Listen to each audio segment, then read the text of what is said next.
अब डिस्कस करते हैं कॉम्प्लेक्सिटी। तो हम ऑलरेडी आपको बता चुके हैं, देखिए दो टाइप की आपकी कॉम्प्लेक्सिटी होती है, running time complexity and space complexity, ठीक है ना। Running complexity and space complexity. तो हम यहाँ पर डिस्कस करने जा रहे हैं कंप्यूटेशनल कॉम्प्लेक्सिटी। कंप्यूटेशनल कॉम्प्लेक्सिटी, तो इसको स्टार्ट करने से पहले हम आपको ये बताना चाहेंगे कि ये जो कॉम्प्लेक्सिटी जो हम डिस्कस कर रहे हैं वो डिस्कस कर रहे हैं सिर्फ और सिर्फ डिसाइडेबल प्रॉब्लम्स के लिए। यानी अगर एक प्रॉब्लम डिसाइडेबल होगी तब हम उसकी कॉम्प्लेक्सिटी डिस्कस करेंगे कि उसकी कॉम्प्लेक्सिटी पी है या एनपी है या एनपी हार्ड है या एनपी कंप्लीट है।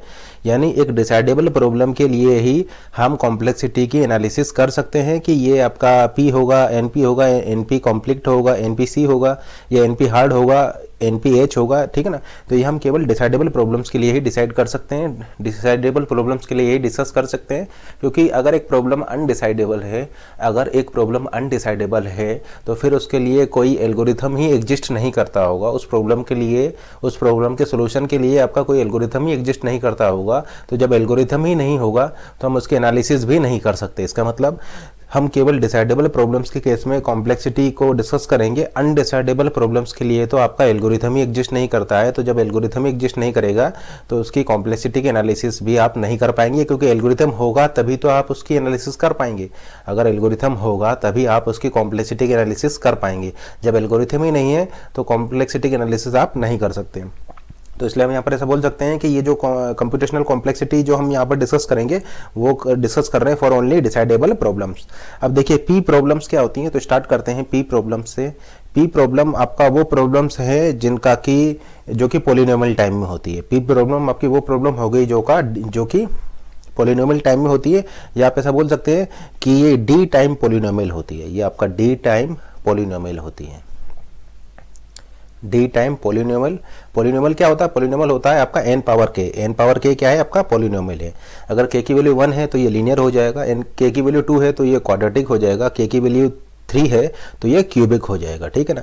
तो ये आपका पी प्रॉब्लम क्या होती है? पी प्रॉब्लम आप ऐसा बोल सकते हैं कि ये डी टाइम पॉलिनोमियल होती है, या इसको आप बोल सकते हैं कि ये ट्रूली पॉलिनोमियल होती है। ये आपका ट्रूली पॉलिनोमियल होती है।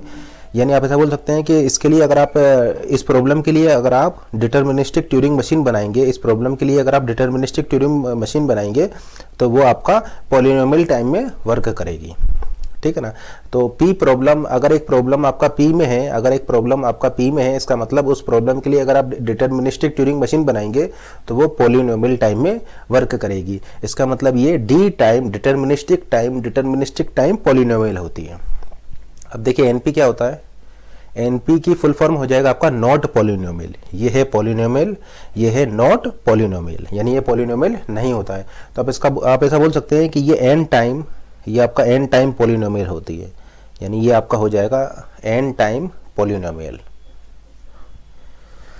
तो एनपी क्या है? एनपी है आपका एन टाइम पॉलिनोमियल, या आप बोल सकते हैं कि ये डी टाइम एक्सपोनेंशियल।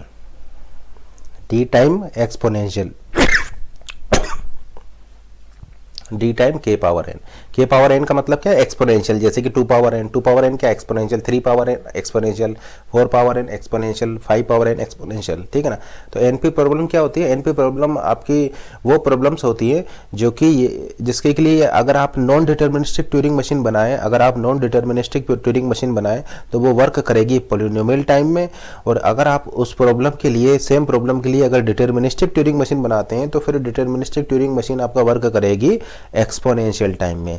यानी NTM non deterministic Turing machine तो वर्क करेगी पॉलिनोमियल में, और डीटीएम यानी डिटर्मिनिस्टिक ट्यूरिंग मशीन वर्क करेगी एक्सपोनेंशियल में। तो एनपी प्रॉब्लम्स वो प्रॉब्लम्स हो जाएंगी जो जिसके के लिए NP non deterministic Turing machine polynomial में वर्क करेगी या डिटर्मिनिस्टिक ट्यूरिंग मशीन एक्सपोनेंशियल में वर्क करेगी। तो हम ऐसा बोल सकते हैं कि एनपी क्या हो जाएगा? एनपी आपका N time non deterministic time polynomial होता है और डिटर्मिनिस्टिक टाइम एक्सपोनेंशियल होता है, ठीक है ना। तो एनपी क्या है? एनपी आप ऐसा बोल सकते हैं, एनपी आपका नॉन डिटर्मिनिस्टिक टाइम पॉलिनोमियल होता है और डिटर्मिनिस्टिक टाइम एक्सपोनेंशियल होता है। इसका मतलब अगर आप इस नॉन डिटर्मिनिस्टिक टाइम को डिटर्मिनिस्टिक टाइम में कन्वर्ट करेंगे, अगर आपके पास एक प्रॉब्लम है जो कि एनपी में है, तो अगर उसको आप नॉन डिटर्मिनिस्टिक से डिटर्मिनिस्टिक में कन्वर्ट करेंगे तो फिर ये पॉलिनोमियल से एक्सपोनेंशियल में कन्वर्ट हो जाएगा। पी क्या है? पी आपका डी टाइम पॉलिनोमियल होती है और एनपी आपका डी टाइम एक्सपोनेंशियल होती है। डी मतलब है डिटर्मिनिस्टिक टाइम। एल्गोरिथम आपने देखा है एनपी में, जैसे कि आप किसी एल्गोरिथम की कॉम्प्लेक्सिटी लिखते हैं कि ऑर्डर ऑफ 2 पावर n होती है, या लेट से किसी एल्गोरिथम की complexity order of 3 power n है, तो वो जो एल्गोरिथम जो है वो किस टाइप के एल्गोरिथम हम डिस्कस करते हैं? हम डिस्कस करते हैं डिटर्मिनिस्टिक टाइप की एल्गोरिथम। हम नॉन डिटर्मिनिस्टिक टाइप की एल्गोरिथम, यानी जितने भी एल्गोरिथम आपने अभी तक जो पढ़ी हैं एल्गोरिथम वाले कोर्स में, जो भी एल्गोरिथम आपने पढ़ी हैं वो सारा आपका डिटर्मिनिस्टिक टाइम एल्गोरिथम है। तो डिटर्मिनिस्टिक टाइम के टर्म्स में एनपी जो है वो आपका एक्सपोनेंशियल होता है, लेकिन जो अगर नॉन डिटर्मिनिस्टिक की अगर आप बात करें तो एनपी नॉन डिटर्मिनिस्टिक में आपका पॉलिनोमियल होता है। इसका मतलब अगर आप इस नॉन डिटर्मिनिस्टिक को कन्वर्ट करेंगे डिटर्मिनिस्टिक में तो फिर ये पॉलिनोमियल से एक्सपोनेंशियल में आ जाएगा। यानी अगर आप इसको कन्वर्ट करेंगे डीटीएम में, अगर इसको कन्वर्ट करेंगे डीटीएम में, एनटीएम को कन्वर्ट करेंगे डीटीएम में, तो फिर ये आपका एक्सपोनेंशियल में वर्क करेगा, क्योंकि एनटीएम पर ये पॉलिनोमियल में वर्क कर रहा है, डीटीएम पर ये एक्सपोनेंशियल में वर्क कर रहा है। इसको हम बोल सकते हैं ट्रूली पॉलिनोमियल टाइम। ये आपका है ट्रूली पॉलिनोमियल टाइम और ये है आपका एक्सपोनेंशियल टाइम। यानी ये हो जाएगा ट्रूली पॉलिनोमियल टाइम और ये हो जाएगा आपका एक्सपोनेंशियल टाइम। आपका नॉन डिटर्मिनिस्टिक पॉलिनोमियल होता है, और अगर आप नॉन डिटर्मिनिस्टिक को डिटर्मिनिस्टिक में कन्वर्ट करेंगे तो फिर ये डिटर्मिनिस्टिक एक्सपोनेंशियल हो जाएगा। कि P आप ऐसा बोल सकते हैं P is A subset of NP। P जो होगा वो NP का सबसेट होगा, P is A subset of NP, क्योंकि देखिए जो आपका DTM है वो आपका NTM भी होगा। Every DTM is also a NTM, every deterministic Turing machine is also a non deterministic Turing machine, every DTM is also a NTM। तो हम ऐसा बोल सकते हैं P जो होगा वो सबसेट हो जाएगा एनपी का। यानी एनपी क्या है? एनपी आप बोल सकते हैं कि ये नॉन डिटर्मिनिस्टिक टाइम पॉलिनोमियल है, नॉन डिटर्मिनिस्टिक टाइम पॉलिनोमियल है। एनटीएम में ये पॉलिनोमियल है, एनटीएम अगर इसको सॉल्व करेगा तो पॉलिनोमियल टाइम में करेगा, और ये डिटर्मिनिस्टिक टाइम एक्सपोनेंशियल है, यानी डीटीएम इसको सॉल्व करेगा तो वो एक्सपोनेंशियल टाइम में करेगा। तो डीटीएम में ये एक्सपीएम, डी टाइम में डिटर्मिनिस्टिक टाइम में exponential, polynomial time deterministic time में एक्सपोनेंशियल, और नॉन डिटर्मिनिस्टिक टाइम में ये पॉलिनोमियल है। डिस्कस करते हैं एक्सपोनेंशियल को। तो एक एक्सपोनेंशियल भी होता है EXP। EXP क्या होता है आपका? EXP इनफैक्ट आपका नॉन डिटर्मिनिस्टिक टाइम में भी एक्सपोनेंशियल होता है।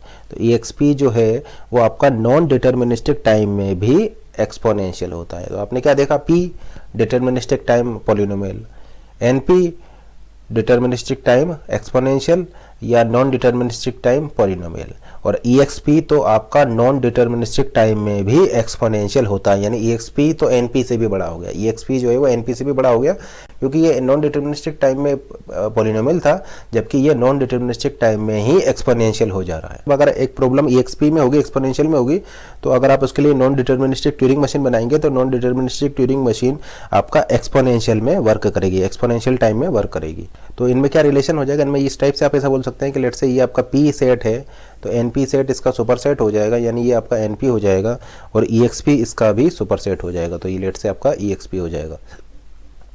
तो आप क्या देख रहे हैं? सबसे बड़ा सेट EXP होगा, सबसे बड़ा सेट EXP होगा, फिर उससे छोटा सेट आपका NP होगा, उससे छोटा सेट आपका P होगा। तो ये आपका डायग्राम आप यहाँ पर बना सकते हैं। ये P प्रॉब्लम्स हैं, ये NP प्रॉब्लम्स हैं, और ये EXP प्रॉब्लम्स हैं। ये सारी प्रॉब्लम्स आपका डिसाइडेबल है, क्योंकि इसके लिए आप एल्गोरिथम लिख सकते हैं, और उस एल्गोरिथम की हम टाइम एनालिसिस, उस एल्गोरिथम की कॉम्प्लेक्सिटी के एनालिसिस हम यहाँ पर कर रहे हैं, time analysis and space analysis.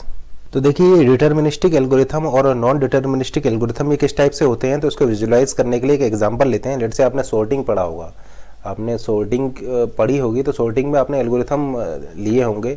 तो लेट से एल्गोरिथम की आपको पता होगा एल्गोरिथम की टाइम कॉम्प्लेक्सिटी क्या होती है सॉर्टिंग में, मिनिमम टाइम कॉम्प्लेक्सिटी क्या हो जाएगा? अगर आप कंपैरिजन बेस्ड सॉर्टिंग एल्गोरिथम की बात करें तो आप ऐसा बोल सकते हैं कि minimum of order of n log n होगी, यानी n log n से मिनिमम आपका यहाँ पर पॉसिबल नहीं है, ठीक है ना। तो n log n आपका हो सकता है। सॉर्ट की बात कर रहे हैं आप, यहाँ पर मर्ज सॉर्ट की बात कर रहे हैं, तो मर्ज सॉर्ट के केस में जो एल्गोरिथम है उसकी टाइम कॉम्प्लेक्सिटी क्या होगी? Order of n log n होगी। और वो जो सॉर्टिंग एल्गोरिथम जो आपने पढ़ा है वो डिटर्मिनिस्टिक एल्गोरिथम है।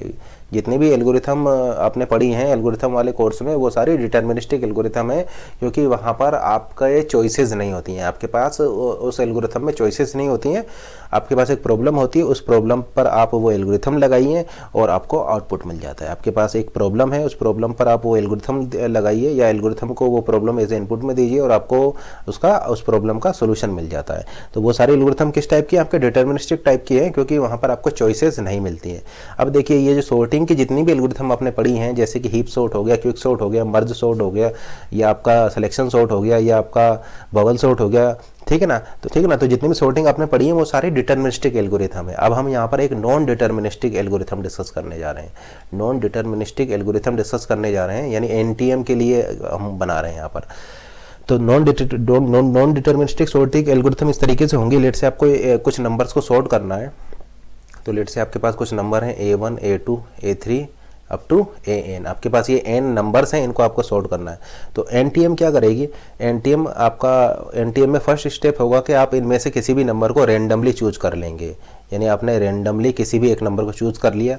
लेट से आपने AI को चूज कर लिया, ठीक है ना, AI को चूज कर लिया। फिर सेकंड स्टेप में क्या करेंगे, सेकंड स्टेप में आप जो आपके पास रिमेनिंग एलिमेंट चूज करते जा रहे हैं और फिर आपके जो रिमेनिंग एलिमेंट्स है उसमें से भी आप चूज करते जा रहे हैं।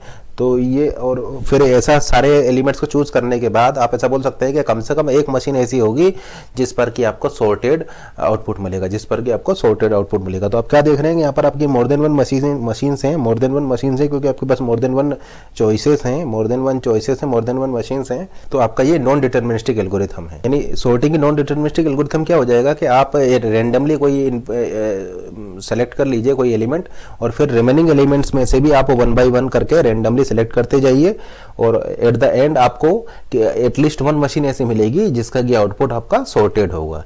तो ये नॉन डिटर्मिनिस्टिक आपका मॉडल हो जाएगा सॉर्टिंग का। जैसे कि एक एग्जांपल से इसको देखते हैं।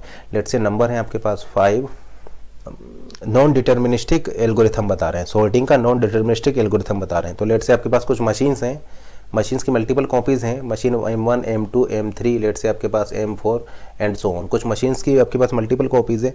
क्या कर रहे हैं कि ये रेंडमली सेलेक्ट कर ले रहे हैं। लेट से कि ये वाली मशीन जो है ये फर्स्ट एलिमेंट को रेंडमली सेलेक्ट कर ले रही है, ये वाली मशीन इस सेकंड एलिमेंट को रेंडमली सेलेक्ट कर ले रही है, ये वाली मशीन इस थर्ड को रेंडमली सेलेक्ट कर ले रही है, और लेट से ये वाली मशीन इस फोर्थ को रेंडमली सेलेक्ट कर ले रही है,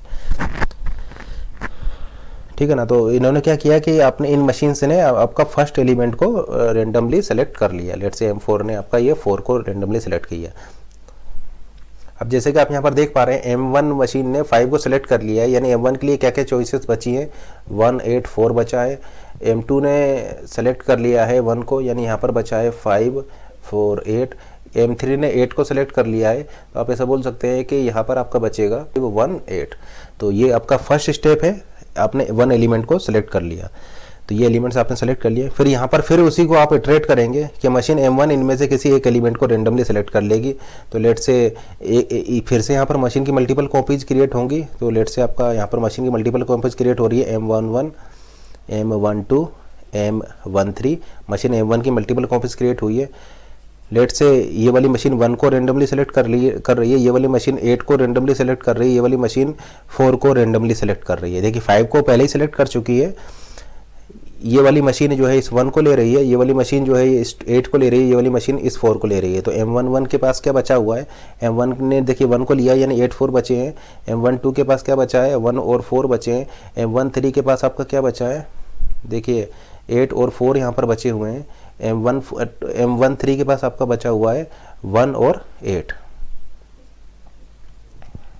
उसी तरीके से आप ऐसा बोल सकते हैं कि M2 मशीन की भी मल्टीपल कॉपीज क्रिएट होगी, M21 M22 M23। 1 को ये पहले ही सिलेक्ट कर चुकी है, 1 को तो ये पहले ही सिलेक्ट कर चुकी है।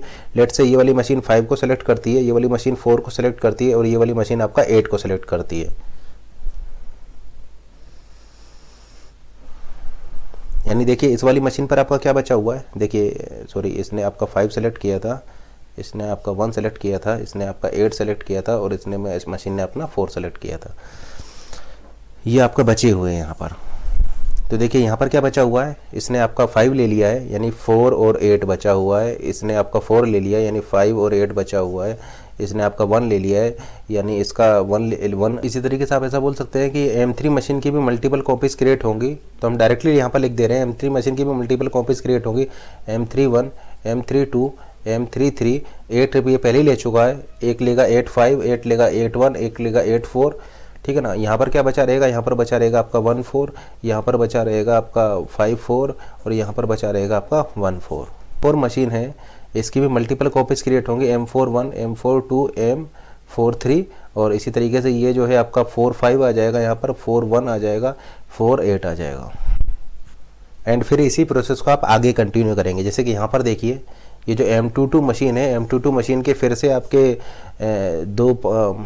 दो मशीन यहाँ पर होंगी, 2 मशीन क्रिएट होंगी और आपकी हो जाएगी मशीन M221 एंड M222, जिसमें से कि एक मशीन क्या करेगी, एक मशीन इस 5 को लेगी तो इसको मिल जाएगा 145 और दूसरी मशीन इसको 8 को लेगी तो ये मिल जाएगा 148। अब यहाँ पर क्या बचा हुआ है, यहाँ पर आपका बचा हुआ है 5 और यहाँ पर बचा हुआ है 8 एंड फर्दर स्टेप में लेट से आपका यहाँ पर इसने 5 ले लिया है, यानी यहाँ पर बचा रहेगा आपका 8, यहाँ पर बचा है 8 और यहाँ पर 8 ले लिया तो यहाँ पर बचा है आपका 5 और फर्दर जब ये आगे कंटिन्यू करेगी तो इस 8 को भी यहाँ पर इंक्लूड कर लेगी, यानी इसको मिल जाएगा 1458, आउटपुट में मिल गया 1458 और यहाँ पर मिल जाएगा 1485। तो अब क्या देखना है कि ये जो मशीन है, ये जो मशीन आपको मिलेगी, इस मशीन पर आपको ये सॉर्टेड आउटपुट मिल रहा है। यानी आप ऐसा बोल सकते हैं कि ये नॉन डिटर्मिनिस्टिक वाली एल्गोरिथम में आपकी मशीन की मल्टीपल कॉपीज क्रिएट हुई है और एटलीस्ट 1 कॉपी पर आपको आपका आउटपुट मिल रहा है। जैसे कि देखिए इस कॉपी है, इस मशीन की इस कॉपी पर आपको ये अपना आउटपुट यहाँ पर मिल रहा है, ठीक है ना। अब देखिए ये जो मशीन है, ये वाली मशीन, ये एक मशीन की टाइम कॉम्प्लेक्सिटी क्या है, तो देखिए इस मशीन की टाइम कॉम्प्लेक्सिटी है अब ऑर्डर ऑफ n, यानी अगर आप इसका नॉन डिटर्मिनिस्टिक एल्गोरिथम लिखें, अगर आप इसका नॉन डिटर्मिनिस्टिक एल्गोरिथम लिखें तो नॉन डिटर्मिनिस्टिक एल्गोरिथम की टाइम कॉम्प्लेक्सिटी सॉर्टिंग के केस में ऑर्डर ऑफ n आ जा रही है, यानी केवल 1 स्कैन में आपने ये कर दिया। जैसे कि इस मशीन की अगर हम बात करें तो ये मशीन किस तरीके से वर्क कर रही है, देखिए ये मशीन 1 को पिक कर ले रही है, फिर 4 को पिक कर रही है, फिर 5 को पिक कर रही है और फिर 8 को पिक कर रही है, यानी केवल ऑर्डर ऑफ n टाइम में इसने सॉर्ट कर दिया। इस मशीन ने ऑर्डर ऑफ n टाइम में सॉर्ट कर दिया क्योंकि इसने क्या किया, रैंडमली पिक कर रहे हैं आप, इसने क्या किया, इसने 1 को पिक किया, फिर 4 को पिक किया, फिर 5 को पिक किया, फिर 8 को पिक किया और आप ऐसा बोल सकते हैं कि इस मशीन ने इसको सॉर्ट कर दिया। तो ऑर्डर ऑफ n टाइम में ही आपका ये हो जा रहा है और ये आपकी एल्गोरिथम आपका किस टाइप की है, ये नॉन डिटर्मिनिस्टिक टाइप की है, जबकि ये एल्गोरिथम आपका डिटर्मिनिस्टिक टाइप की थी, सिंगल मशीन की कॉपी पर आप वर्क करते थे, यहाँ पर मशीन की मल्टीपल कॉपीज आपका क्रिएट हो रही है। तो आप यहाँ पर क्या देख रहे हैं कि अगर आप इसकी नॉन डिटर्मिनिस्टिक एल्गोरिथम लिखते हैं, सॉर्टिंग के लिए नॉन डिटर्मिनिस्टिक एल्गोरिथम लिखते हैं, तो वो आपका ऑर्डर ऑफ n में इस प्रॉब्लम को सॉल्व कर दे रही है और उस मशीन पर मशीन की मल्टीपल कॉपीज यहाँ पर क्रिएट होंगी और उस मशीन पर आपको सही आउटपुट मिलेगा जो कि आपका कुछ इस तरीके से चूज करेगी। लेट से अब वो फर्स्ट टाइम आपका 1 को चूज करती है, सेकेंड टाइम आपका 4 को चूज कर रही है, थर्ड टाइम में आपका 5 को चूज कर रही है एंड फोर्थ टाइम में आपका 8 का चूज कर रही है, यानी देखिए ऑर्डर ऑफ n में आपका काम हो गया है। तो वो मशीन पर, उस मशीन पर आपको ये सॉर्टेड आउटपुट मिलेगा, बाकी रिमेनिंग जो मशीन्स हैं वहां पर आपको आउटपुट आपका नहीं मिलेगा। तो हमने क्या बोला कि एटलीस्ट 1 मशीन पर आपका आउटपुट मिलेगा, तो वो उस मशीन पर आपका आउटपुट आपको मिल गया है। तो ये नॉन डिटर्मिनिस्टिक आपका मॉडल है जहां पर कि आपको मोर देन 1 पॉसिबिलिटीज होने के वजह से आपकी मशीन्स की मल्टीपल कॉपीज यहाँ पर क्रिएट हो रही है और एटलीस्ट 1 कॉपी पर आपको डिजायर्ड आउटपुट आपको मिल जा रहा है। तो इस कॉपी पर आपको ये आउटपुट मिल जाएगा और ये प्रॉब्लम आपका ऑर्डर ऑफ n में सॉल्व हो चुकी है, क्योंकि इस मशीन ने देखिए ऑर्डर ऑफ n में इसको सॉल्व किया था, लेकिन प्रॉब्लम यहाँ पर ये है कि मोर देन 1 मशीन्स यहाँ पर क्रिएट होंगी और इसीलिए जो आपकी जो सॉर्टिंग की जो प्रॉब्लम है उसकी जो एल्गोरिथम है वो हमने डिटर्मिनिस्टिक टाइप वाली एल्गोरिथम को डिस्कस किया था। अब देखिए ये हम नहीं बता सकते कि P आपका NP का प्रॉपर सबसेट होगा या P और NP इक्वल होंगे, ये हम नहीं बता सकते हैं, ठीक है ना। तो ये आपका डिसाइडेबल अभी नहीं है। तो we can't say anything, we can't say whether P is a proper subset of NP और P is equal to NP, we can't say anything. लेकिन अगर इनकी क्लोजर प्रॉपर्टीज़ की बात करें तो हम ऐसा बोल सकते हैं P problems are closed under union intersection complement concatenation and Kleene closure. तो हम ऐसा बोल सकते हैं P problems are closed under union intersection complement concatenation and Kleene closure. इन ऑपरेशंस में आपका P प्रॉब्लम क्लोज होती है।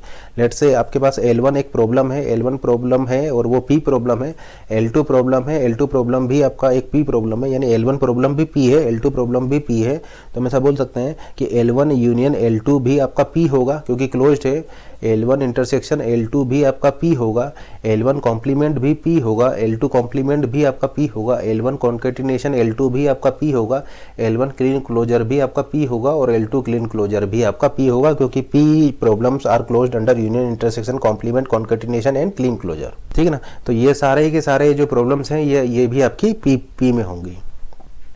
अब एनपी की अगर आप बात करें तो आप ऐसा बोल सकते हैं NP problems is not closed under complement. तो एनपी आपका कॉम्प्लीमेंट में क्लोज नहीं होता है, तो हम ऐसा बोल सकते हैं कि एनपी आपका क्लोज्ड होगा यूनियन में, इंटरसेक्शन में, कॉन्केटिनेशन एंड क्लीन क्लोजर में।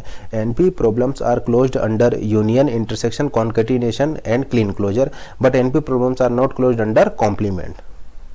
यानी एक एनपी प्रॉब्लम का कॉम्प्लीमेंट आपका एनपी हो ये जरूरी नहीं है,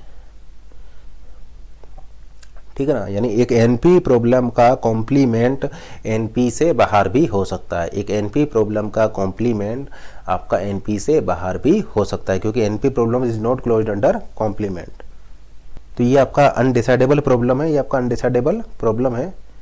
लेट्स से एक लैंग्वेज आपका है, एक लैंग्वेज आपका एनपी में है, एक लैंग्वेज आपका एनपी में है, तो उसका कॉम्प्लीमेंट क्या होगा, ये आपका एक अनडिसाइडेबल प्रॉब्लम है, क्योंकि एनपी प्रॉब्लम जो है आपका वो क्लोज्ड नहीं होती है अंडर दिस कॉम्प्लीमेंट ऑपरेशन। क्या होगा, ये आपका एक अनडिसाइडेबल प्रॉब्लम है, ये डिसाइड आप इसको नहीं कर सकते। तो अगर एक लैंग्वेज आपका एनपी में है तो उसका कॉम्प्लीमेंट क्या होगा ये हम नहीं बता सकते।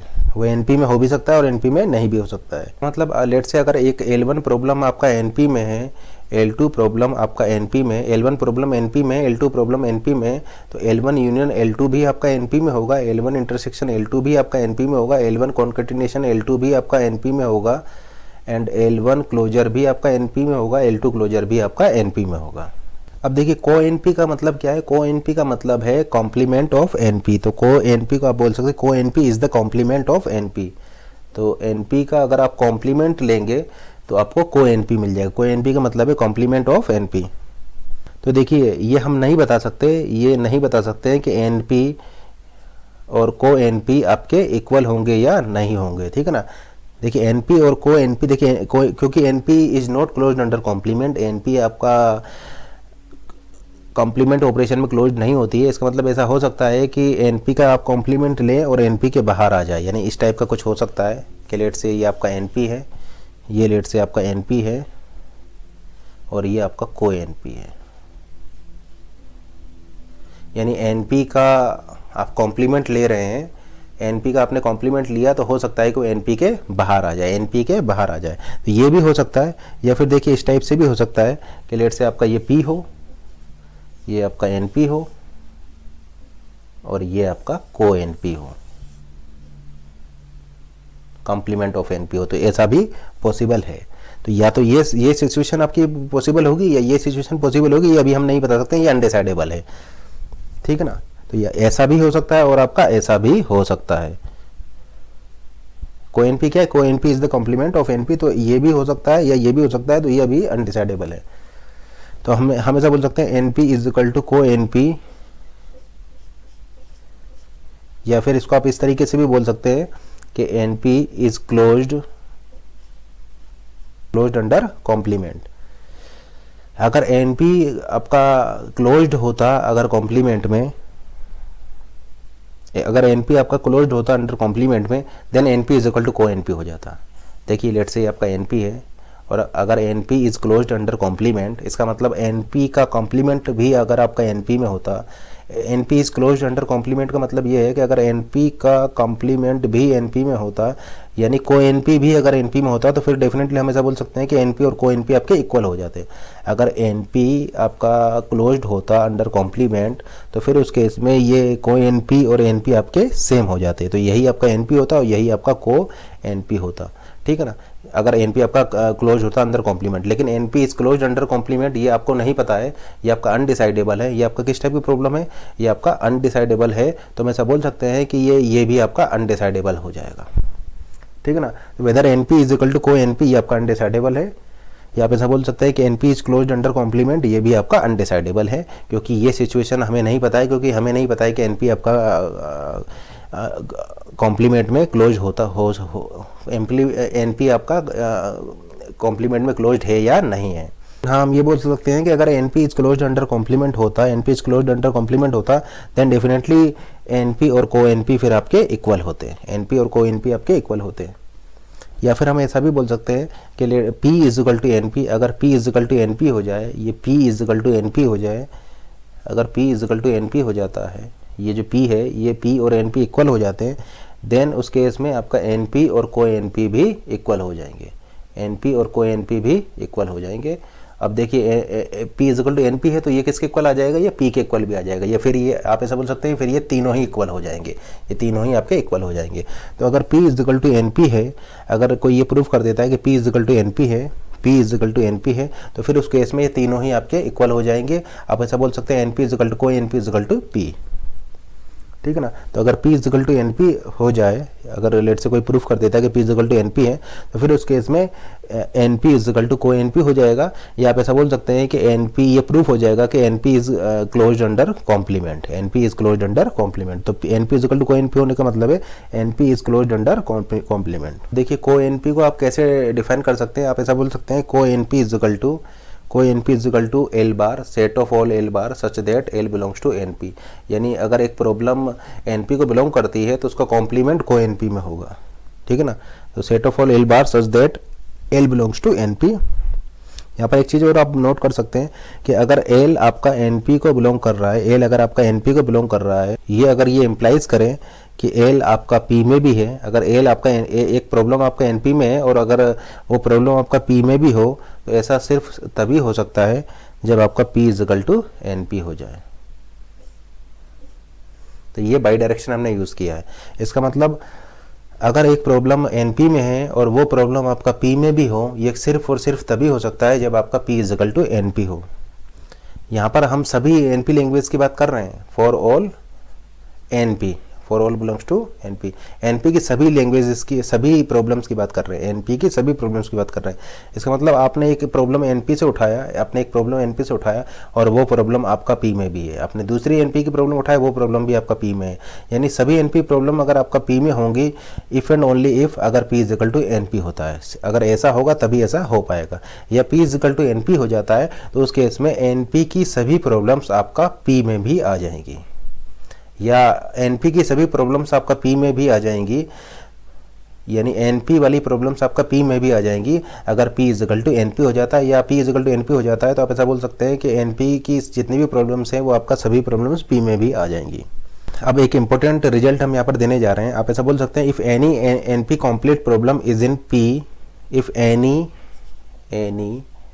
NP complete problem is in P, that implies P is equal to NP।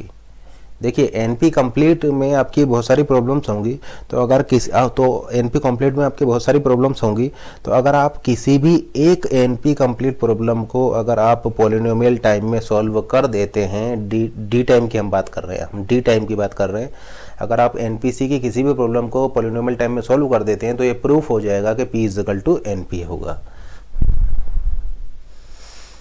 ठीक है ना। तो आप ऐसा बोल सकते हैं कि if any NP complete problem is in P, if any NP complete problem is in P implies P is equal to NP। इस थ्योरम को आप एक्सटेंड भी कर सकते हैं, आप NPC की जगह यहाँ पर NPH भी ले सकते हैं, NP हार्ड भी ले सकते हैं। आप ऐसा भी बोल सकते हैं if any NP hard problem is in P that implies P is equal to NP, यानी अगर आप किसी भी NP हार्ड प्रॉब्लम को अगर आप पॉलिनोमियल टाइम में सॉल्व कर देते हैं तो ये प्रूफ हो जाएगा कि P is equal to NP है। अब डिस्कस करते हैं कि ये NP हार्ड या NP कंप्लीट क्या होता है। NP हार्ड क्या होगा, आप ऐसा बोल सकते हैं प्रॉब्लम P या a language L is NP hard, या ये प्रॉब्लम आपका NP हार्ड होगी इफ़ एंड ओनली इफ़ ये बाई डायरेक्शनल है, L1 polynomial time reducible to L। इसका क्या मतलब, इसका मतलब है L1 polynomial time reducible to L। L1 problem आपके पास है, इस L1 प्रॉब्लम को आप एक पॉलिनोमियल टाइम का रिडक्शन लगा करके प्रॉब्लम L में कन्वर्ट कर सकते हैं, यानी L1 प्रॉब्लम को आप कन्वर्ट कर सकते हैं L प्रॉब्लम में, ये पॉलिनोमियल टाइम वाला इस पॉलिनोमियल टाइम में यानी L1 प्रॉब्लम को आप L प्रॉब्लम में कन्वर्ट कर सकते हैं, L1 प्रॉब्लम को आप L प्रॉब्लम में रिड्यूस कर सकते हैं इन पॉलिनोमियल टाइम, यानी पॉलिनोमियल टाइम में आप L1 प्रॉब्लम को रिड्यूस कर सकते हैं L में, यानी रिडक्शन प्रोसीजर आपका एग्जिस्ट कर रहा है वो भी पॉलिनोमियल टाइम में। तो आप ऐसा बोल सकते हैं कि L1 problem is polynomial time reducible to L, L1 problem is reducible to L, या ये जो रिड्यूसेबल है ये पॉलिनोमियल टाइम में है। पॉलिनोमियल टाइम में ये रिडक्शन हो रहा है। तो L1 problem is polynomial time reducible to L1 for all L1 belongs to NP, for all L1 belongs to NP। तो वो प्रॉब्लम आपका क्या हो जाएगा, NP हार्ड हो जाएगा।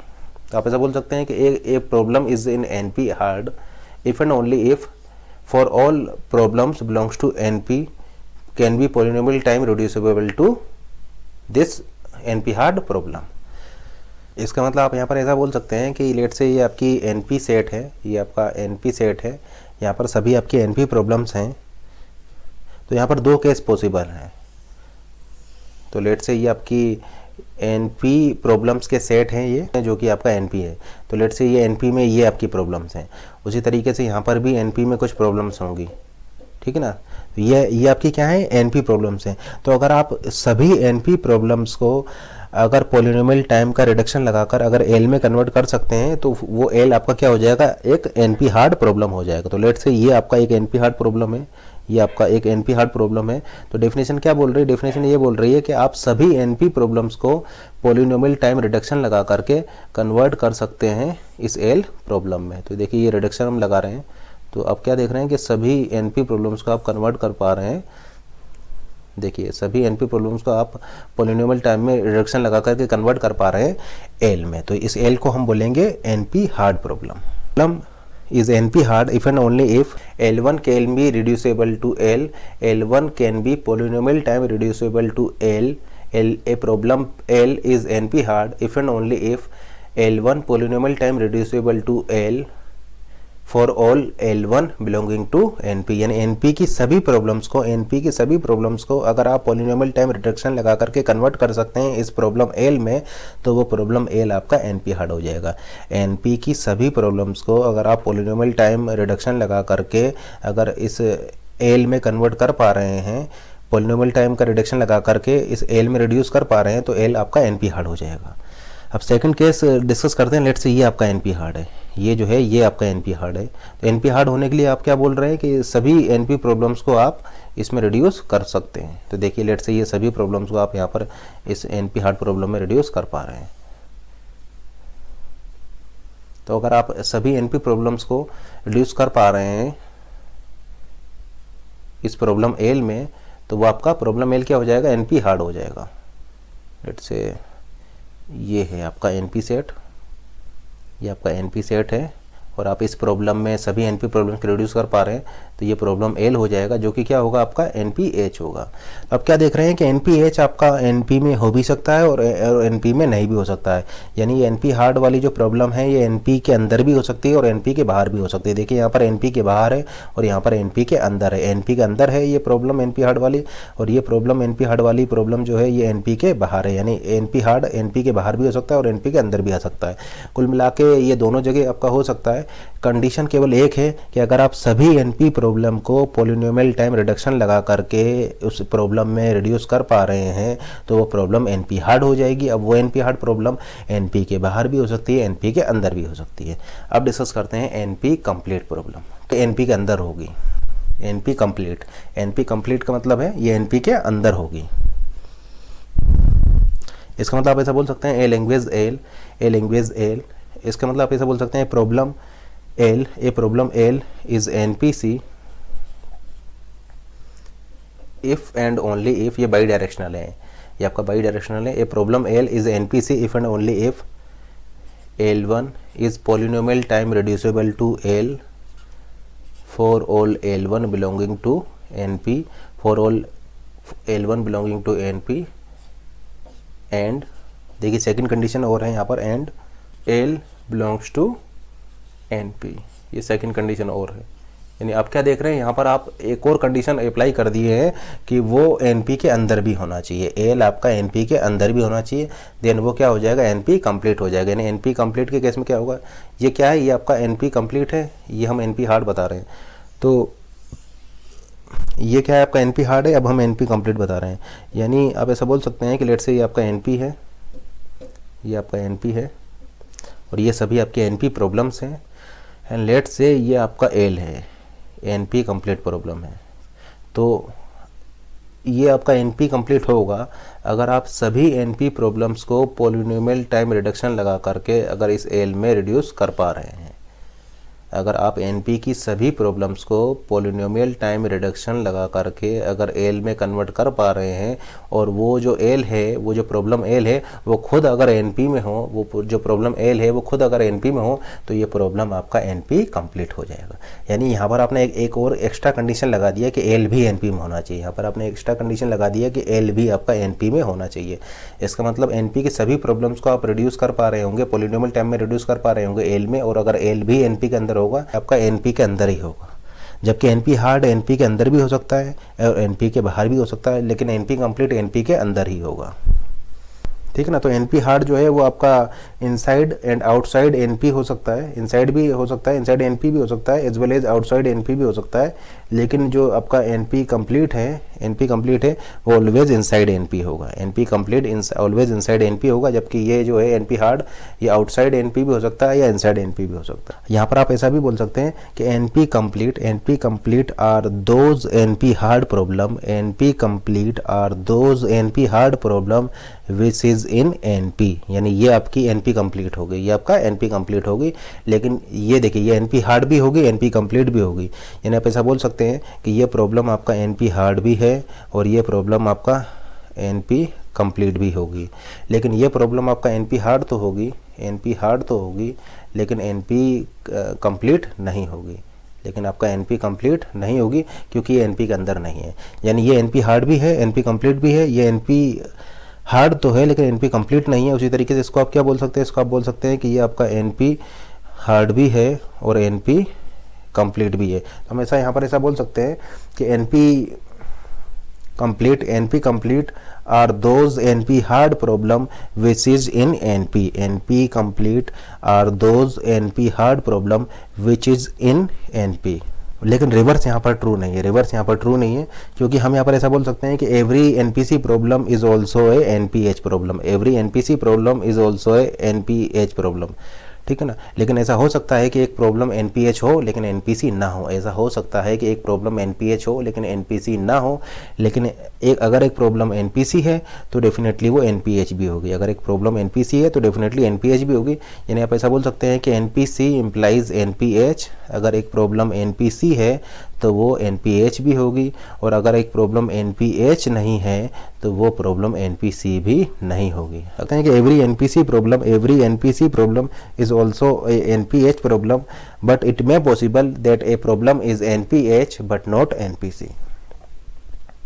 और NPC और NPH में क्या रिलेशन होगा, आप ऐसा बोल सकते हैं कि NPC जो होगा वो प्रॉपर सबसेट होगा NPH का, NPC जो होगा वो प्रॉपर सबसेट होगा NPH का।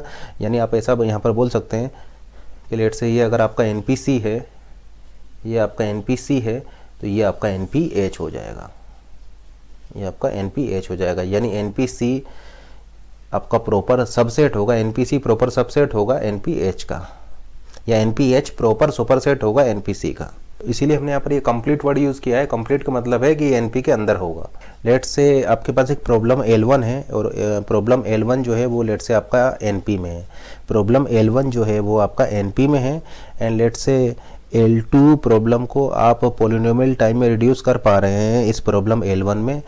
यानी आपके पास एक प्रॉब्लम L1 है जो कि NP में है और आपके पास एक L2 प्रॉब्लम है जिसको कि आप पॉलिनोमियल टाइम में रिड्यूस कर पा रहे हैं प्रॉब्लम L1 में। एंड लेट से जो L2 प्रॉब्लम है वो बिलोंग कर रही है आपका NP को, L2 प्रॉब्लम है वो बिलोंग कर रही है NP को। देन आपको बताना है which of the following is true. First है आपका L1 इज NPC। तो क्या L1 आपका NPC में होगा? देखिए ये आपका फॉल्स है, L1 आपका NPC में नहीं होगा। क्योंकि देखिए L1 आपका NPC में कब होगा, L1 आपका NPC में तब होगा जब आप NP की सभी प्रॉब्लम्स को पॉलिनोमियल टाइम में रिड्यूस कर पाएँ L1 में। अगर आप NP की सभी प्रॉब्लम्स को for all L2 belonging to NP, अगर ये रिलेशनशिप होल्ड होता एंड L1 आपका NP में है, L1 चूँकि आपका NP में है, देन आपका ये NPC वाला प्रॉब्लम ये आपका ट्रू होता। तो L1 आपका NPC में हो जाता अगर आप यहाँ पर फॉर ऑल लगा देते, लेकिन यहाँ पर फॉर ऑल नहीं है, इसलिए आप ऐसा बोल सकते हैं कि L1 इज NPC। ये आपका रॉन्ग है, ये आपका फॉल्स है। क्योंकि आप यहाँ पर केवल एक प्रॉब्लम को रिड्यूस कर पा रहे हैं। आप यहाँ पर एनपी की केवल एक प्रॉब्लम की बात कर रहे हैं, यानी एनपी की एक प्रॉब्लम को अगर आपने पॉलिनोमियल टाइम में रिड्यूस कर दिया है L1 में, और L1 अगर आपका NP में है तो ज़रूरी नहीं है कि L1 आपका NPC हो। L1 आपका NPC हो भी सकता है और L1 आपका NPC नहीं भी हो सकता है, क्योंकि L1 के NPC होने के लिए यहाँ पर फॉर ऑल आएगा। फॉर ऑल यानी NP की सभी प्रॉब्लम्स को अगर आप पॉलिनोमियल टाइम रिडक्शन लगा करके L1 में कन्वर्ट कर पा रहे हैं और L1 भी आपका NP में है, देन आपका L1 NPC होता, तो ये आपका फॉल्स हो जाएगा। ऑप्शन बी देखिए, L1 is NPH, L1 is NPH, तो ये भी आपका फॉल्स हो जाएगा, क्योंकि यहाँ पर फॉर ऑल नहीं है, इसलिए आपका ये भी फॉल्स हो जाएगा।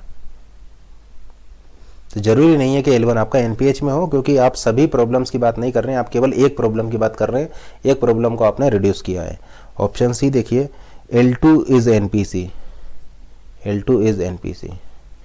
L2 आपका NPC में होगा, ये भी आपका फॉल्स है। कोई ज़रूरी नहीं है कि L2 आपका NPC में हो, क्योंकि आपने सिर्फ ये बोला है कि L2 belongs to NP, L2 belongs to NP, इसका मतलब ये नहीं है कि ये L2 आपका NPC है। L2 NPC हो भी सकता है, नहीं भी हो सकता है, आपको फर्दर चेक करना होगा। तो L2 बिलोंग्स टू NP का मतलब ये नहीं है कि L2 आपका NPC होगा, तो ये भी आपका फॉल्स है। ऑप्शन डी देखिए, L2 इज NPH, ये भी आपका फॉल्स है, क्योंकि आप ऐसा नहीं बोल सकते हैं कि L2 आपका NPH में होगा। आप L2 अगर आपका NPH में होगा तो आपको आगे कुछ कंडीशंस लगाकर और आगे चेक करना होगा। तो ऑप्शन डी भी आपका फॉल्स है। ऑप्शन ई है लेट्स से आपका नन ऑफ दीज, तो आपका ट्रू हो जाएगा यहाँ पर नन ऑफ दीज, क्योंकि आपका इनमें से कोई भी ट्रू नहीं है, तो आंसर हो जाएगा आपका यहाँ पर नन ऑफ दीज। कि आप यहाँ पर कुछ भी नहीं कह सकते हैं, ठीक है ना, आप यहाँ पर कुछ भी नहीं कह सकते हैं। अब लेट्स से इस प्रॉब्लम को मैं चेंज कर देता हूँ और यहाँ पर फॉर ऑल लगा देता हूँ। For all L2 belonging to NP, L2 is polynomial time reducible to L1 and L1 is in NP, तब आप यहाँ पर क्या बोल सकते हैं। लेट्स से अगर मैंने क्वेश्चन को ये कर दिया, चेंज कर दिया, अब आप यहाँ पर क्या बोल सकते हैं। तो क्या मैं ऐसा बोल सकता हूँ कि L1 आपका NPC में होगा। देखिए, for all L2 belonging to NP and L2 is polynomial time reducible to L1, इसका मतलब L1 क्या हो जाएगा, and L1 also belong in NP, यानी आप ऐसा बोल सकते हैं कि L1 किस में होगा, L1 आपका NPC में होगा। अब चूंकि L1 NPC में है तो ये NPH में भी होगा। अब देखिए, L1 NPC में है तो NPH में भी होगा। तो आप ऐसा बोल सकते हैं कि अगर कोई आंसर दिया है L1 इज NPC, वो भी ट्रू है। आंसर दिया है कि L1 इज NPH, वो भी ट्रू है, क्योंकि L1 इज NPH के लिए तो सिर्फ आपको यही चेक करना है और ये कंडीशन यहाँ पर मीट कर रही है, देन आप ऐसा बोल सकते हैं कि L1 आपका NPH होगा। आप इसको इसलिए बोल सकते हैं क्योंकि ये कंडीशन आपको यहाँ पर मीट कर रही है। अब चूंकि ये कंडीशन भी गिवन है, इसलिए आप ऐसा बोल सकते हैं कि L1 आपका NPC भी होगा, या फिर इन तीनों कंडीशंस के बेसिस पर आप ऐसा बोल सकते हैं कि L1 आपका NPC है। अब जो NPC है वो आपका NPH भी होगा, यानी ये NPH भी होगा। लेकिन अगर मान लीजिए कि आंसर में NPC और NPH दोनों दिए हों तो फिर स्ट्रॉन्गेस्ट आंसर आपका NPH होगा। अगर आंसर में ये दोनों दिए हुए हैं तो फिर आप NPC को चूज करेंगे, क्योंकि स्ट्रॉन्गेस्ट आंसर NPC होगा, क्योंकि जो NPC है वो NPH होगा, जो NPC है वो NPH भी होगा। लेकिन ऐसा हो सकता है कि एक NPH हो, एक प्रॉब्लम आपका NPH हो लेकिन NPC ना हो। इस केस में स्ट्रॉन्गेस्ट आंसर आपका NPC हो जाएगा, क्योंकि every NPC problem is NPH। अब लेट्स से एक और प्रॉब्लम डिस्कस करते हैं। लेट्स से L1 जो है वो आपका मान लीजिए NP में है, L1 आपका NP में है एंड L1 जो है वो आपका P में भी है, यानी L1 आपका NP में भी है, L1 आपका P में भी है। तो क्या हम ऐसा बोल सकते हैं कि P is equal to NP होगा या P is not equal to NP होगा, यानी L1 आपका NP में भी है, L1 आपका P में भी है, देन हम P और NP में क्या बोल सकते हैं। तो हम यहाँ पर कुछ भी नहीं बोल सकते हैं, ठीक है ना। P और NP के बारे में हम यहाँ पर कुछ भी क्लेम यहाँ पर नहीं बोल सकते, क्योंकि हमने केवल यहाँ पर एक प्रॉब्लम की बात की है। एक प्रॉब्लम L1 आपका NP में है और वही एक प्रॉब्लम L1 आपका NP में भी है और P में भी है, तो फिर हम P और NP में क्या रिलेशन होगा इसके बारे में कुछ भी नहीं बोल सकते हैं। लेकिन लेट से इस प्रॉब्लम को मैं चेंज कर देता हूँ। अब लेट से जो L1 है, प्रॉब्लम L1 है वो मेरा NPC है, प्रॉब्लम L1 जो है वो मेरा NPC है, और फिर मैं अगर ऐसा बोल रहा हूँ कि ये L1 जो है वो मेरा NP में भी है और L1 जो है वो मेरा P में भी है, देन डेफिनेटली मैं यहाँ पर ऐसा बोल सकता हूँ कि फिर उस केस में P is equal to NP आपका हो जाएगा। क्योंकि आपने क्या किया है, आपने एनपीसी की एक प्रॉब्लम को पी में ले आए हैं, एनपीसी की एक प्रॉब्लम को आप पी में ले आए, then P is equal to NP, यानी bring any NPC problem to P problem, bring any NPC problem to polynomial time means P is equal to NP, means P is equal to NP. ठीक है ना। इसका मतलब अगर आप NPC की किसी भी प्रॉब्लम के लिए, अगर एक पोलिनोमियल टाइम में कोई एल्गोरिथम लिख देते हैं तो फिर वहाँ पर आपका पी और एनपी इक्वल हो जाएंगे। एनपीसी की किसी भी प्रॉब्लम के लिए अगर आप एक पोलिनोमियल टाइम में एक एल्गोरिथम लिख देते हैं तो फिर वहाँ पर आपका पी और एनपी इक्वल हो जाएंगे। लेकिन यहाँ पर हम ऐसा कुछ भी क्लेम नहीं कर सकते थे, ये भी हो सकता है, ये भी हो सकता है, हमें नहीं पता क्या होगा, क्योंकि आप केवल एक प्रॉब्लम की बात कर रहे हैं। लेकिन लेट से L1 जो है वो आपका NPH होता, L1 अगर मान लीजिए आपका NP हार्ड प्रॉब्लम होता, और फिर लेट से आप उसके लिए एक पोलिनोमियल टाइम एल्गोरिथम लिख दे रहे हैं, यानी आप एक NP हार्ड प्रॉब्लम के लिए अगर एक पोलिनोमियल टाइम एल्गोरिथम लिख दे रहे हैं तो उस केस में भी आप ऐसा बोल सकते हैं कि P is equal to NP आपका हो जाएगा। अगर let say L1 problem is polynomial time reducible to L2 problem, L1 problem is polynomial time reducible to L2 problem, then इस डायरेक्शन में आपका क्या क्या चीज़ें जाएंगी वो हम लिख रहे हैं। इस डायरेक्शन में देखिए आपका डिसाइडेबिलिटी जाएगी, आप ऐसा बोल सकते हैं डिसाइडेबिलिटी इस डायरेक्शन में जाएगी, रिकर्सिव एनुमरेबल इस डायरेक्शन में जाएगा, रिकर्सिव इस डायरेक्शन में जाएगा, P इस डायरेक्शन में जाएगा और NP भी इस डायरेक्शन में जाएगा। ठीक है ना। Decidability, recursive enumerable, recursive P and NP, यानी L1 problem is polynomial time reducible to L2 problem, L1 problem is polynomial time reducible to L2 problem. Then हम यहाँ पर क्या बोल सकते हैं, हम यहाँ पर ऐसा बोल सकते हैं कि if L2 is decidable then L1 भी आपका डिसाइडेबल हो जाएगा। अगर L2 आपका रिकर्सिव एनुमरेबल है तो L1 भी रिकर्सिव एनुमरेबल हो जाएगा। L2 अगर आपका रिकर्सिव है तो L1 भी रिकर्सिव हो जाएगा। L2 अगर आपका P है तो L1 भी आपका P हो जाएगा। L2 अगर आपका NP है तो L1 भी NP हो जाएगा। तो इस डायरेक्शन में हम ऐसा बोल सकते हैं। रिवर्स डायरेक्शन में हम कुछ नहीं बोल सकते हैं। लेट से अगर L1 आपका P है तो L2 P हो भी सकता है और नहीं भी हो सकता है, हम कुछ नहीं बोल सकते हैं। L2 अगर आपका NP है तो L1 अगर आपका NP है तो L2 NP हो भी सकता है, नहीं भी हो सकता, हम कुछ नहीं बोल सकते। अगर L1 आपका डिसाइडेबल है तो L2 आपका डिसाइडेबल हो भी सकता है, नहीं भी हो सकता है, हम कुछ नहीं बोल सकते। हम केवल इस डायरेक्शन में बोल सकते हैं कि अगर L2 डिसाइडेबल है तो L1 भी डिसाइडेबल होगा, L2 RE है तो L1 भी RE होगा। तो हम केवल इस डायरेक्शन में बोल सकते हैं। ठीक है ना। अगर L2 REC है तो L1 भी REC होगा, या L2 अगर आपका NP है तो L1 भी NP होगा। लेकिन इस डायरेक्शन में हम कुछ नहीं बोल सकते हैं। अगर L1 आपका NP में है तो L2 NP में हो भी सकता है और नहीं भी हो सकता, हम कुछ नहीं बोल सकते हैं। अब एक स्टेटमेंट हम दे रहे हैं, स्टेटमेंट ये है, क्या ऐसा हो सकता है कि L1 आपका NP में हो और L2 आपका P में हो? क्या ऐसा हो सकता है कि L1 आपका NP में हो और L2 आपका P में हो? तो बिल्कुल ऐसा हो सकता है, बिल्कुल ऐसा पॉसिबल है कि L1 आपका NP में हो और L2 आपका P में हो। ये केस आपका पॉसिबल है, क्योंकि देखिए आप ऐसा बोल सकते हैं कि अगर L2 आपका P में है, देखिए L2 अगर आपका P में है तो यहाँ से ऐसा बोल सकते हैं कि L2 अगर P में है तो L1 भी आपका P में हो जाएगा। अब चूंकि L1 अगर आपका P में है तो L1 आपका NP में भी हो जाएगा, क्योंकि एक प्रॉब्लम, अगर आपका एक प्रॉब्लम P में है तो वो प्रॉब्लम आपका NP में भी होगी। ठीक है ना। तो अगर एक प्रॉब्लम आपका P में है तो वो प्रॉब्लम आपका NP में भी होगी। तो हम ऐसा बोल सकते हैं कि अगर L2 P में है तो L1 भी P में आ जाएगा, और L1 अगर P में होगा तो L1 आपका NP में भी आ जाएगा, क्योंकि अगर एक प्रॉब्लम P में है तो वो प्रॉब्लम NP में भी होगी। Every P problem also in NP। ठीक है ना। तो अगर एक problem, every P problem is also in NP, यानी एक प्रॉब्लम अगर P में है तो NP में भी होगी। इसका मतलब ऐसा हो सकता है कि L2 आपका P में हो और L1 आपका NP में हो। और आप यहाँ पर ट्रांजिटिव रूल भी लगा सकते हैं। लेट से आपने एक प्रॉब्लम L1 को पोलिनोमियल टाइम रिडक्शन लगा करके कन्वर्ट किया है L2 में, एंड लेट ये रिड्यूस किया है L2 में। L1 प्रॉब्लम को पोलिनोमियल टाइम रिडक्शन लगा करके रिड्यूस किया है L2 में, एंड लेट से L2 प्रॉब्लम को आप पोलिनोमियल टाइम रिडक्शन लगा करके रिड्यूस कर रहे हैं L3 में। तो आप ऐसा बोल सकते हैं कि आप यहाँ पर L1 प्रॉब्लम को पोलिनोमियल टाइम रिडक्शन लगा करके कन्वर्ट कर सकते हैं L3 प्रॉब्लम में। यानी आप यहाँ पर ट्रांजिटिविटी का कॉन्सेप्ट भी लगा सकते हैं। आप यहाँ पर ट्रांजिटिविटी का कॉन्सेप्ट भी लगा सकते हैं। L1 is reducible to L2, L2 is reducible to L3, then hence L1 is reducible to L3। यानी अगर L1 को आप पोलिनोमियल टाइम में रिड्यूस कर पा रहे हैं L2 में, L2 को आप पोलिनोमियल टाइम में रिड्यूस कर पा रहे हैं L1 में, देन आप ऐसा बोल सकते हैं कि L1 को आप पोलिनोमियल टाइम में रिड्यूस कर सकते हैं, L1 को आप पोलिनोमियल टाइम में रिड्यूस कर सकते हैं L3 में। तो ट्रांजिटिविटी का कॉन्सेप्ट भी आप यहाँ पर लगा सकते हैं। अब let's say L1 problem is polynomial time reducible to L2 problem, L1 problem is polynomial time reducible to L2 problem.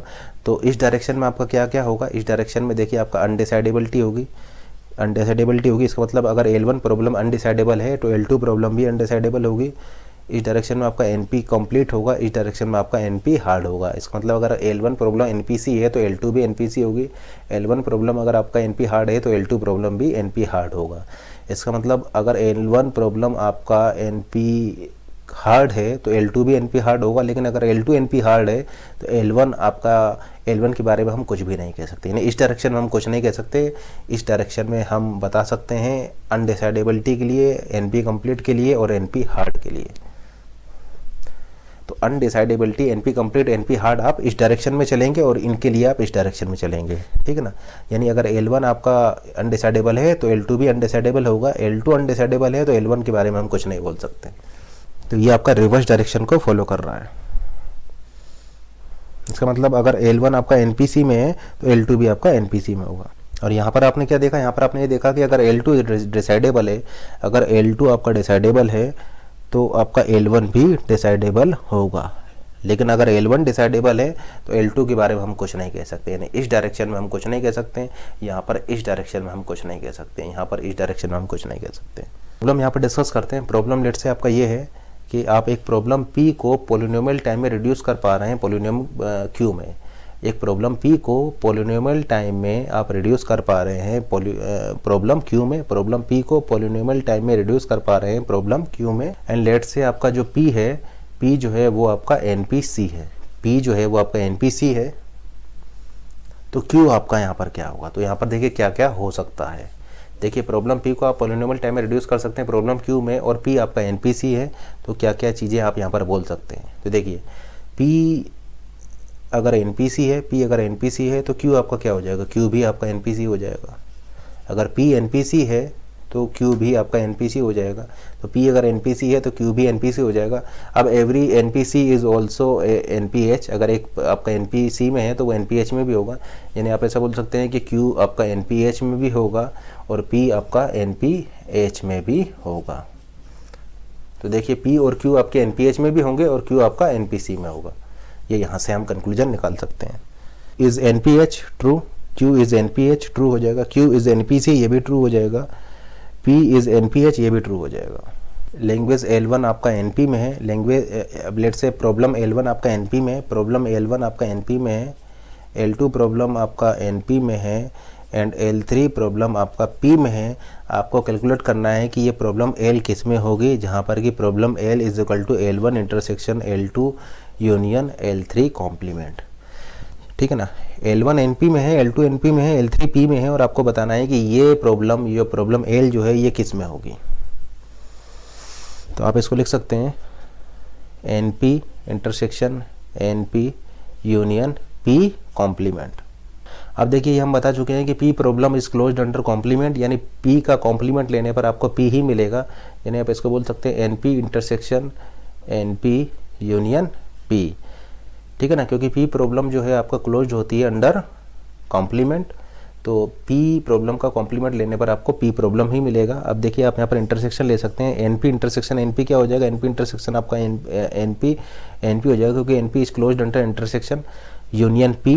अब देखिए हम ऑलरेडी आपको बता चुके हैं कि every P problem is also in NP, यानी अगर एक प्रॉब्लम P में है तो NP में भी होगी। तो आप इसको अपग्रेड कर सकते हैं, क्योंकि अगर एक प्रॉब्लम P में है तो NP में भी होगी, यानी इसको आप अपग्रेड करके NP लिख सकते हैं, NP यूनियन NP, और NP is closed under union, यानी आपका आंसर आ जाएगा NP। यानी आप ऐसा बोल सकते हैं कि ये जो L है ये आपका NP में होगा, और इस तरीके से आप इसको सॉल्व कर सकते हैं। आंसर आ जाएगा आपका कि ये प्रॉब्लम L जो है ये आपका NP में होगा। अब यहाँ पर हम कुछ NP कंप्लीट प्रॉब्लम्स लिख रहे हैं, तो हम यहाँ पर लिख रहे हैं list of NP complete problem. First problem है आपका बाउंडेड टाइलिंग, फर्स्ट प्रॉब्लम है। अब देखिए बाउंडेड टाइलिंग को आप polynomial time reducible to CNF set, set का मतलब है सेटिस्फेबिलिटी, ये है सेटिस्फेबिलिटी। अब हम आपको ऑलरेडी बता चुके हैं कंजक्शन नॉर्मल फॉर्म क्या होती है और डिसजक्शन नॉर्मल फॉर्म क्या होती है। तो कंजक्शन नॉर्मल फॉर्म सेटिस्फेबिलिटी, यानी इस प्रॉब्लम को आप पॉलिनोमियल टाइम में रिड्यूस कर सकते हैं CNF सेट में, ठीक है ना। इसका मतलब अगर ये NPC है तो ये भी आपका NPC हो जाएगा, क्योंकि बाउंडेड टाइलिंग को आप पॉलिनोमियल टाइम में रिड्यूस कर सकते हैं CNF सेट में, तो अगर ये NPC है तो ये भी आपका NPC हो जाएगा। तो ये एक NPC प्रॉब्लम है, तो ये भी आपका NPC प्रॉब्लम हो जाएगा। अब देखिए इसको आप रिड्यूस कर सकते हैं, इसको आप पॉलिनोमियल टाइम में रिड्यूस कर सकते हैं 3 सेट में, 3 सेटिस्फेबिलिटी वाली प्रॉब्लम में, तो ये भी आपका NPC हो जाएगा। क्योंकि ये NPC है तो ये भी NPC हो जाएगा, क्योंकि इसको आप पॉलिनोमियल टाइम में रिड्यूस कर सकते हैं 3 सेट में। इसको आप पॉलिनोमियल टाइम में रिड्यूस कर सकते हैं मैक्स सेट वाली प्रॉब्लम में, मैक्सिमम सेटिस्फेबिलिटी, मैक्स सेट वाली प्रॉब्लम में आप इसको कर सकते हैं मैक्सिमम सेटिस्फेबिलिटी इस प्रॉब्लम, तो ये भी आपका NPC हो जाएगा। CNF सेटिस्फेबिलिटी को आप पॉलिनोमियल टाइम में CNF satisfiability is polynomial time reducible to exact cover.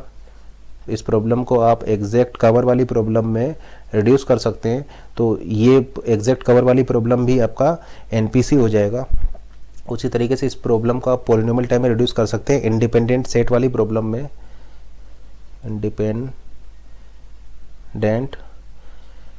Independent set वाली प्रॉब्लम में, तो ये प्रॉब्लम भी आपका NPC हो जाएगी। और इस प्रॉब्लम को आप पॉलिनोमियल टाइम में रिड्यूस कर सकते हैं इक्विवेलेंस ऑफ रेगुलर एक्सप्रेशन वाली प्रॉब्लम में, equivalence of regular expression,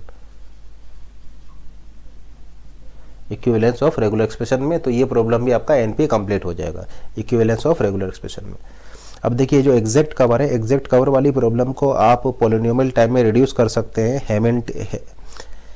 exact cover वाली प्रॉब्लम को आप पॉलिनोमियल टाइम में रिड्यूस कर सकते हैं हैमिल्टनियन साइकिल वाली प्रॉब्लम में। तो इसको आप पॉलिनोमियल टाइम में रिड्यूस कर सकते हैं हैमिल्टनियन साइकिल वाली प्रॉब्लम में, तो ये हो जाएगा हैमिल्टनियन साइकिल कि आपका एक ग्राफ में हैमिल्टनियन साइकिल एग्जिस्ट करती है नहीं करती, weather a given graph contain है हैमिल्टनियन साइकिल और नॉट, तो इस प्रॉब्लम में आप कन्वर्ट कर देंगे। तो ये भी आपका देखिए अब ये NPC है तो ये भी आपका NPC हो जाएगा। या इस प्रॉब्लम को आप कन्वर्ट कर सकते हैं नेक्स्ट स्टेप वाली प्रॉब्लम में,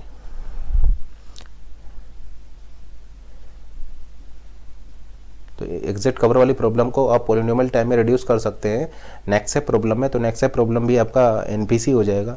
देखिए यहाँ पर हम फ्रैक्शनल नेक्स्ट स्टेप की बात नहीं कर रहे हैं, हम यहाँ पर बात कर रहे हैं 0-1 नेक्स्ट स्टेप वाली प्रॉब्लम की, तो ये हम यहाँ पर 0-1 नेक्स्ट स्टेप वाली प्रॉब्लम की बात कर रहे हैं, तो ये भी आपका NPC हो जाएगा।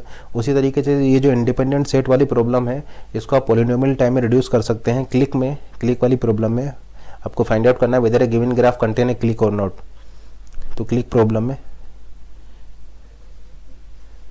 तो ये भी आपका NPC हो जाएगा। इस इंडिपेंडेंट सेट को आप पॉलिनोमियल टाइम में रिड्यूस कर सकते हैं नोड कवर वाली प्रॉब्लम में, नोड कवर, ये भी आपका NPC हो जाएगा।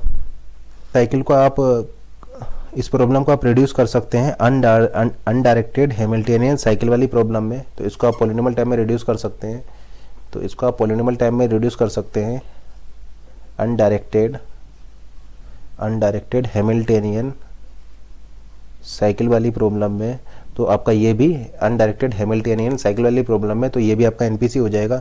और अनडायरेक्टेड हैमिल्टनियन साइकिल वाली प्रॉब्लम को आप पॉलिनोमियल टाइम में रिड्यूस कर सकते हैं ट्रैवलिंग सेल्समैन प्रॉब्लम में, TSP ट्रैवलिंग सेल्समैन प्रॉब्लम में, तो TSP भी आपका NPC हो जाएगा। क्योंकि ये NPC है तो ये भी NPC हो जाएगा, क्योंकि अनडायरेक्टेड हैमिल्टनियन साइकिल वाली प्रॉब्लम को आप पॉलिनोमियल टाइम में रिड्यूस कर सकते हैं TSP में ट्रैवलिंग सेल्समैन वाली प्रॉब्लम में, तो ये भी आपका NPC हो जाएगा। उसी तरीके से इस नेक्स्ट स्टेप वाली प्रॉब्लम को आप रिड्यूस कर सकते हैं पॉलिनोमियल टाइम में रिड्यूस कर सकते हैं पार्टीशन वाली प्रॉब्लम में, पार्टीशन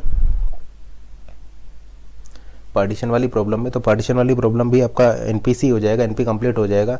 नेक्स्ट स्टेप वाली प्रॉब्लम को आप रिड्यूस कर सकते हैं टू मशीन शेड्यूलिंग प्रॉब्लम में, टू मशीन शेड्यूलिंग प्रॉब्लम, ठीक है ना। तो नेक्स्ट प्रॉब्लम को आप पॉलिनोमियल टाइम में रिड्यूस कर सकते हैं टू मशीन शेड्यूलिंग प्रॉब्लम में, तो ये भी आपका NPC हो जाएगा। तो ये सारी आपका NPC प्रॉब्लम्स होंगी, और भी NPC प्रॉब्लम्स होंगी तो आप बुक से रेफर कर सकते हैं। अब डिस्कस करते हैं P problem versus NP problem, P problem versus NP problem. तो यहाँ पर हम पी प्रॉब्लम्स लिख रहे हैं और यहाँ पर हम एन पी प्रॉब्लम्स लिखेंगे। तो पी प्रॉब्लम्स में आप लिख सकते हैं any workable algorithm. P problems में आप लिख सकते हैं any workable algorithm, any workable algorithm.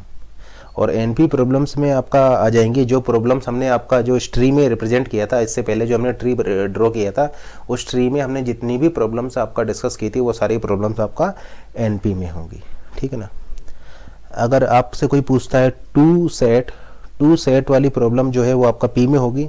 To set को आप हॉर्न सेट भी बोल सकते हैं, या तो आप टू सेट बोल सकते हैं इसको, टू सेट प्रॉब्लम, या इसको आप हॉर्न सेट भी बोल सकते हैं, हॉर्न सेट वाली प्रॉब्लम। तो ये दोनों ही सेम नाम है, टू सेट को आप हॉर्न सेट भी बोल सकते हैं। तो टू सेट और हॉर्न सेट ये आपका पी में होगा। इसके अलावा जो थ्री सेट है, थ्री सेट वो आपका एनपीसी में होगा, यानी आप बोल सकते हैं ये एनपी में होगा। तो टू सेट और हॉर्न सेट पी में है, जबकि थ्री सेट एनपी में है। इनफैक्ट ये आपका एक एनपीसी प्रॉब्लम है। उसी तरीके से यूनरी पार्टीशन पी में होगा, लेकिन पार्टीशन आपका एनपीसी में होगा। तो यूनरी पार्टीशन पी में है, पार्टीशन एनपी में होगा। पार्टीशन वाली प्रॉब्लम एनपी में होगी, इनफैक्ट पार्टीशन वाली प्रॉब्लम एनपीसी होगी। तो यूनरी पार्टीशन वाली प्रॉब्लम पी में है, यूनरी पार्टीशन पी में है, जबकि पार्टीशन आपका एनपी में है। इनफैक्ट पार्टीशन आपका एनपीसी होगा। यूलर साइकिल, एक ग्राफ में आपको ये कैलकुलेट करना है कि whether a given graph contain a Euler cycle और नॉट। ये प्रॉब्लम आपका पी में होगी, पॉलिनोमियल टर्म में होगी, क्योंकि यूलर साइकिल के लिए आप उसमें केवल सिर्फ ये चेक करेंगे कि आपके जो इवन डिग्री के वर्टेक्स है या नहीं है, ठीक है ना, कोई और डिग्री का वर्टेक्स तो नहीं है। तो यूलर साइकिल फाइंड आउट करने के लिए, गिवन ग्राफ में यूलर साइकिल फाइंड आउट करने के लिए आप वहाँ पर केवल ओड डिग्री के वर्टेक्स के लिए वहाँ पर चेक करेंगे। यानी आपके पास एल्गोरिथम है, पॉलिनोमियल टाइम का एल्गोरिथम है, जो कि आपका क्या चेक करता है, आपका ये चेक करता है कि कहीं ओड डिग्री का कोई वर्टेक्स तो नहीं है। अगर वहाँ पर कोई ओड डिग्री का वर्टेक्स होगा देन आपका वहाँ पर यूलर साइकिल एग्जिस्ट नहीं करेगी। और अगर आपकी उसमें दो ओड डिग्री के वर्टेक्स हैं तो उन दो डिग्री के वर्टेक्स के बीच में यूलर पाथ होगा। और अगर आपके more than two odd degree के वर्टेक्स हैं, more than two odd degree के वर्टेक्स हैं, तो फिर वहाँ पर यूलर पाथ भी एग्जिस्ट नहीं करेगा। ये ऑलरेडी हम एक्सप्लेन कर चुके हैं आपको ग्राफ थ्योरी में, तो आप इसको ग्राफ थ्योरी को रेफर कर सकते हैं कि आप यूलर साइकिल या हैमिल्टनियन साइकिल को कैसे फाइंड आउट करेंगे। तो यूलर साइकिल के लिए आपका कोई भी ओड डिग्री का वर्टेक्स नहीं होना चाहिए। अगर ओड डिग्री का वर्टेक्स होगा तो यूलर साइकिल नहीं होगी और यूलर पाथ आपका एग्जिस्ट करेगा, ठीक है ना। तो यूलर साइकिल के लिए कोई भी ओड डिग्री का वर्टेक्स वहाँ पर नहीं होना चाहिए। और यूलर पाथ कब एग्जिस्ट करेगा, तो आप ऐसा बोल सकते हैं कि अगर आपके ग्राफ में एक भी ओड डिग्री का वर्टेक्स नहीं है, अगर आपके ग्राफ में एक भी ओड डिग्री का वर्टेक्स नहीं है, देन वहाँ पर यूलर पाथ एग्जिस्ट करेगा। ऐसा नहीं हो सकता कि आपके ग्राफ में केवल एक ओड डिग्री का वर्टेक्स हो। अगर आपके ग्राफ में कोई ओड डिग्री का वर्टेक्स होंगे तो जितने भी ओड डिग्री के वर्टेक्स होंगे वो इवन होंगे। लेट से 2 ओड डिग्री के वर्टेक्स हो सकते हैं, 3 ओड डिग्री के वर्टेक्स नहीं हो सकते हैं, 4 ओड डिग्री के वर्टेक्स हो सकते हैं। उसी तरीके से 5 ओड डिग्री के वर्टेक्स नहीं हो सकते हैं, लेकिन 6 ओड डिग्री के वर्टेक्स हो सकते हैं। यानी आप क्या देख रहे हैं कि ऐसा नहीं हो सकता कि एक ग्राफ में आपको 1 ओड डिग्री का वर्टेक्स मिले, यानी इवन यानी ओड डिग्री के वर्टेक्स आपके नहीं हो सकते हैं। 5 ओड डिग्री के वर्टेक्स नहीं हो सकते हैं, 3 ओड डिग्री के वर्टेक्स नहीं हो सकते हैं। आपके उसमें जो वर्टेक्स होंगे, अगर ओड डिग्री के वर्टेक्स होंगे तो वो इवन होंगे, ठीक है ना। तो आप 2 ओड डिग्री के वर्टेक्स हो सकते हैं, 4 ओड डिग्री के वर्टेक्स हो सकते हैं, यानी अगर ओड डिग्री के वर्टेक्स होंगे तो वो इवन होंगे। तो इसका मतलब आप ऐसे बोल सकते हैं कि अगर आपके ग्राफ में एक भी ओड डिग्री का वर्टेक्स नहीं है तो आपके ग्राफ में यूलर साइकिल भी होगा, यूलर पाथ भी होगा। अगर आपके ग्राफ में एक भी ओड डिग्री का वर्टेक्स नहीं है तो आपके ग्राफ में यूलर साइकिल भी होगा, यूलर पाथ भी होगा। लेकिन अगर आपके ग्राफ में अगर 2 ओड डिग्री के वर्टेक्स हैं, एग्जैक्टली 2 ओड डिग्री के वर्टेक्स है आपके ग्राफ में, तो फिर वहाँ पर यूलर साइकिल तो नहीं होगी, लेकिन यूलर पाथ होगा। और वो यूलर पाथ एग्जिस्ट करेगा in between this 2 odd degree vertex. और अगर आपके ग्राफ में मोर देन 2 ओड डिग्री के वर्टेक्स होंगे तो वहाँ पर यूलर पाथ भी एग्जिस्ट नहीं करेगा और यूलर साइकिल भी एग्जिस्ट नहीं करेगा। और ये एल्गोरिथम आपको वर्क करेगा पॉलिनोमियल टाइम में। इसका मतलब हम बोल सकते हैं कि यूलर साइकिल जो है, यूलर साइकिल फाइंड आउट करने वाली जो प्रॉब्लम है वो पॉलिनोमियल टाइम में होगी, पी में होगी, जबकि हैमिल्टनियन साइकिल वाली जो प्रॉब्लम होगी वो एनपी में होगी। तो यूलर पाथ वाली साइकिल आपका, यूलर साइकिल वाली प्रॉब्लम आपका पी में है,